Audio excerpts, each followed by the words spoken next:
Hello guys, today we will take a look at Russian 1P86 variable optic for VSS VSSM. But we will take it pretty much from the beginning. So the optic that this one is based on, it's called PSU. PSU is made as well as this optic by MPZ Novosibirsk.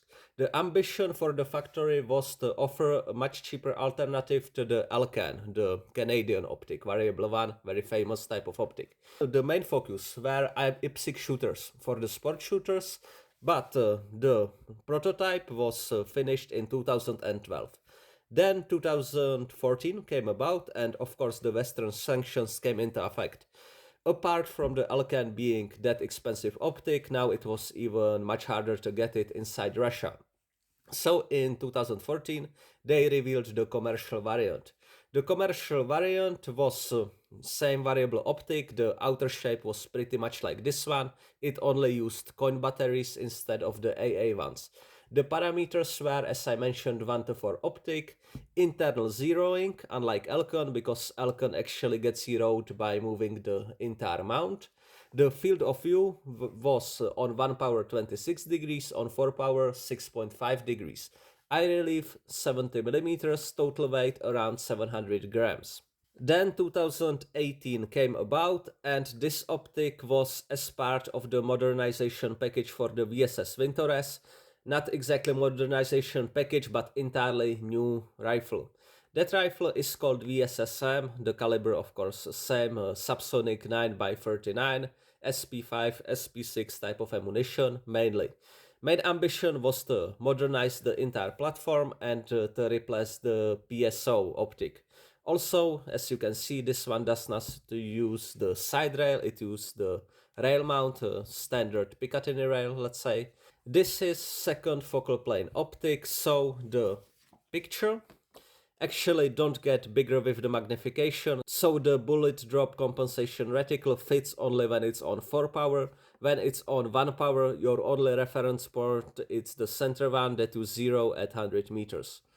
And you use it pretty much as a red dot sight. Let's say, of course, it's not as good as red dot sight in that capacity. So what I need to mention that unlike the 1P86-1, I actually didn't notice any shift in the zeros. So the same point of aim, point of impact when I have it on 1 power, the same when I have it on 4 power. As you can see, this a concrete example is battlefield pickup, and it's in pretty rough condition, but when you look at the glass, it's in good one and it works, the zeroing works, all that. Talking about zeroing, here we have the turrets. One click, it's 1 centimeter at 100 meters, and when we take a look at the reticle, we will talk about the bullet drop compensation. So, as I mentioned, no observed shift, which is kind of unusual for a Russian optic. We will go through the features. So you can see the mount using thumb screws. Also, it have the recoil lock here in the rear. Then we have the level. So here we go, 1 power, 4 power, and you can see that the level is actually quite thin. What is kind of common is to find those with these levels broken off. Then, as you can see here, this one does not use the 90-degree flipping prism like the Elcan does, but everything stays in axis. So, like so, then we just move the level, it goes a little bit more forward.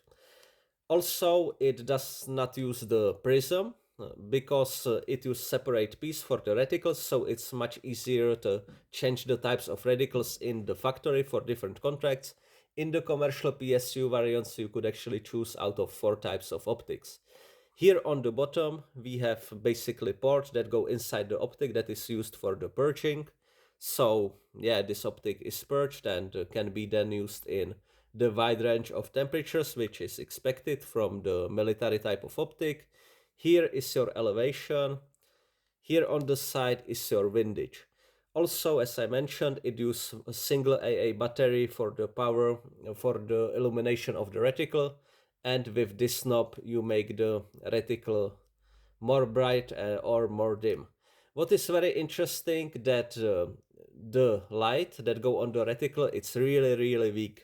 You can basically see it only in total darkness, so this feature it's pretty much useless. It's definitely not daylight bright. Even when you put it on full power in daylight, you will just not observe any difference in the reticle. You will just see very thin black lines. Here you can see the eyepiece that people tend not to use because it's kind of preferred to use ballistic glasses. So most people just remove it. When you get those optics and the person that was using it use the eyepiece, always they put zip tie here at the end just to make it a little bit tighter and to don't lose the eyepiece.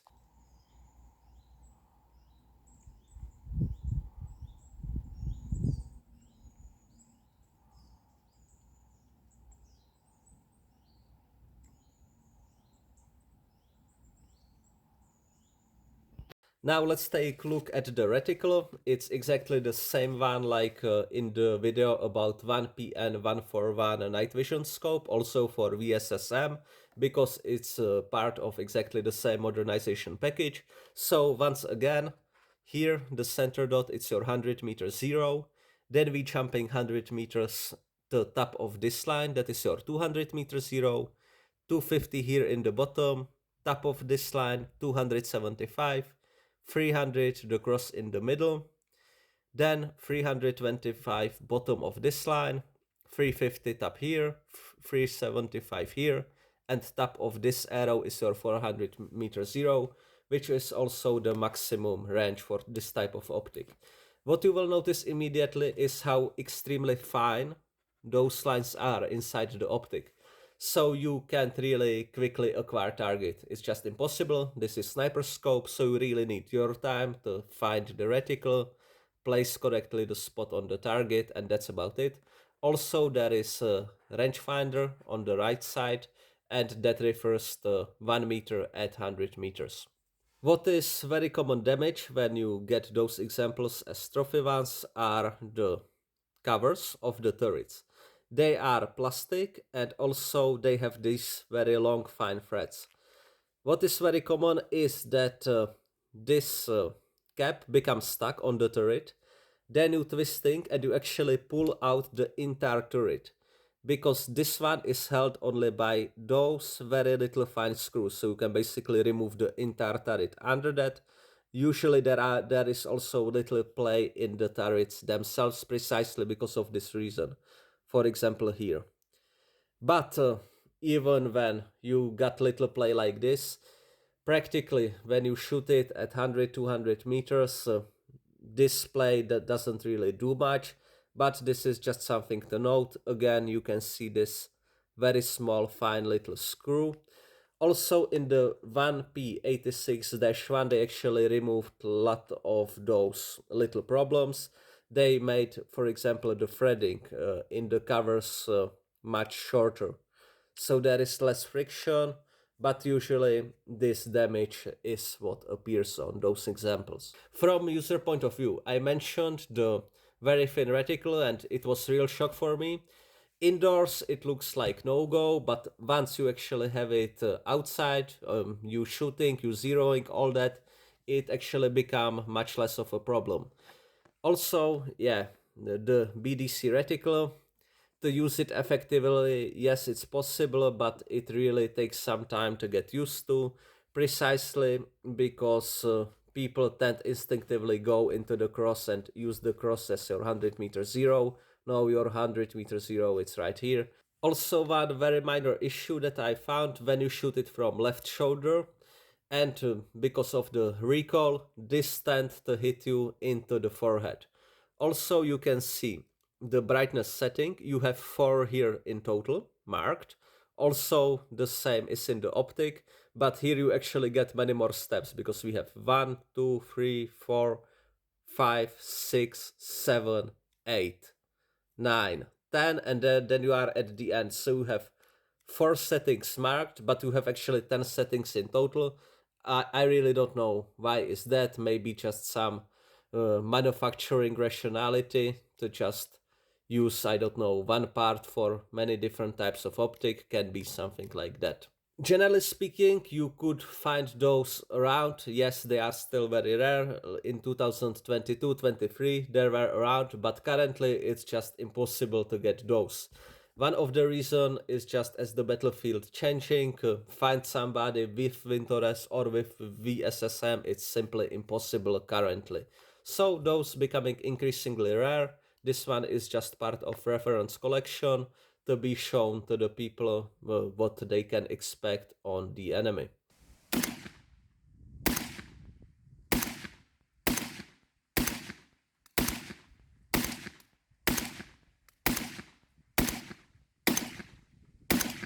As you are used to from the NPC reviews, you can still see the hammer and sickle marking, which is the marking that they use on the government contracts. Overall, this is actually fine optic, it's cool, it does exactly what is expected for the very specific use case of the VSSM rifle. Is it something fantastic? Absolutely not. Still, if it was up to me, I would choose something, let's say, fixed for power, something along the lines of the ACOG, for example, and just use red dot on top or on side mount, something like that. This is very interesting collector's piece, and I'm really glad that I could play with it and get used to it. So thank you very much guys for watching. If you wish to support us, you can do so through the PayPal link down below or become YouTube member for extra videos.